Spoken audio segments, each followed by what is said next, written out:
What's up YouTube, it's K.D.M Sports back again. UFC 297 has just been completed. Dricus Du Plessis defeats Strickland by split decision in a very close fight. As promised, they delivered. It was a great fight between two top fighters in the middleweight division. Of course, in the MMA community, it's also been split right down the middle when it comes down to who won. This is one of those fights that's very difficult to score.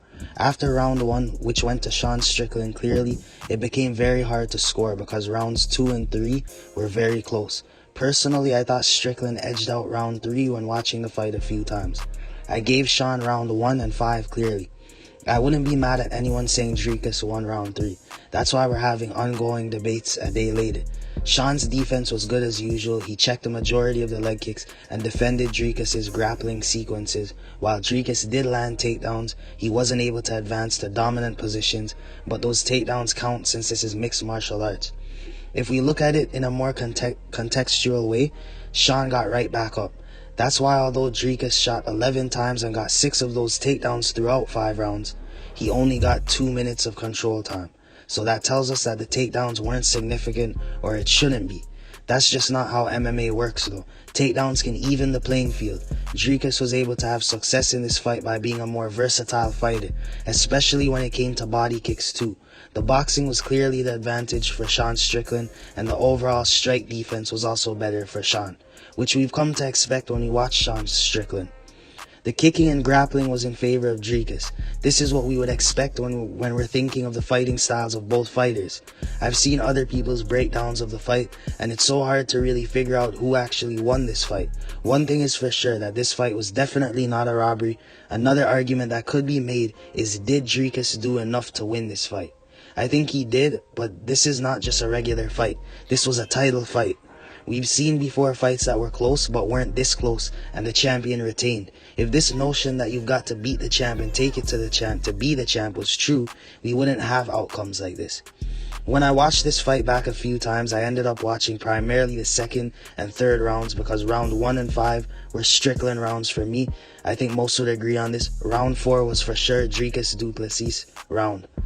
Round 2, I scored it for Dricus. Funny enough, Sean, I thought, was winning the early parts of round 2, dictating the pace with the jab as usual, and landing some 2s. Then Dricus, of course, landed a takedown and had the more significant blows in my opinion in the last 2 minutes of the round to edge that round out. Round 3 was the opposite. I felt that Dricus was winning the early parts of that round.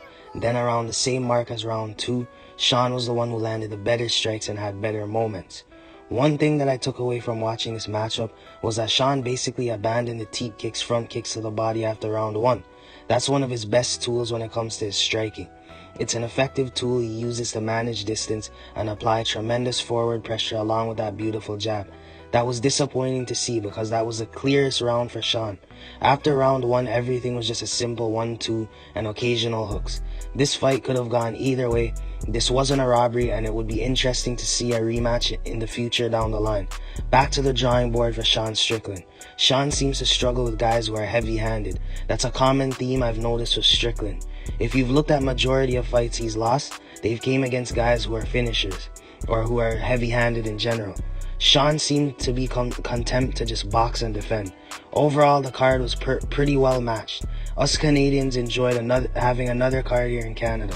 We always want a main event that's exciting, and Sean and Dricus delivered. That's the main thing that matters.